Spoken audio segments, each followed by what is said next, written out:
સરકારની અમૃત યોજના અંતર્ગત 2.75 કરોડના ખર્ચે તૈયાર થયેલા વર્ષો પછી નવનિર્માણ તૈયાર થયેલા ડભોઈ સરદારબાગનું ધારાસભ્ય શૈલેષ મહેતાના હસ્તે તાજેતરમાં લોકાર્પણ કરવામાં આવ્યું હતું। નવીન બનેલ સરદારબાગમાં બાળકો માટે આધુનિક રમતગમતના સાધનો, વોક, સ્ટ્રીટ અને કસરત માટે સાધનો જેવી સુવિધાઓ વહીવટીતંત્ર દેખરેખ હેઠળ ઉપલબ્ધ કરવામાં આવી હતી,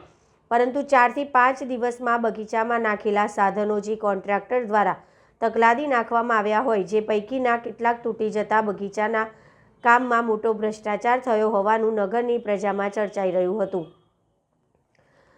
નગરજનોમાં ભારે ઉત્સાહ જોવા મળ્યો હતો અને પહેલા જ દિવસે લોકાર્પણ સમયે મોટી સંખ્યામાં બાળકો, યુવાનો તથા વડીલો ગાર્ડન ખાતે ઉપસ્થિત રહ્યા હતા। સાથે જ લોકાર્પણ પ્રસંગે ડભોઈના ધારાસભ્ય શૈલેષ મહેતાએ પોતાના ઉદ્બોધનમાં નગરજનોને બાગનો સદુપયોગ કરવા, સ્વચ્છતા જાળવવા અને તેને જીવંત રાખવા અપીલ કરી હતી, પરંતુ કોન્ટ્રાક્ટર દ્વારા અને નગરના વહીવટીતંત્રની દેખરેખ હેઠળ આટલી મોટી માતબર રકમથી બનેલા બગીચામાં 4-5 દિવસમાં જ હિંચકા, રાઉન્ડ વગેરે સાધનો તૂટી જવા પામ્યા, ત્યારે કોન્ટ્રાક્ટર દ્વારા તકલાદી કામમાં લાખો રૂપિયાનો ભ્રષ્ટાચાર થયો હોવાનું નગરજનોમાં ચર્ચાઈ રહ્યું છે।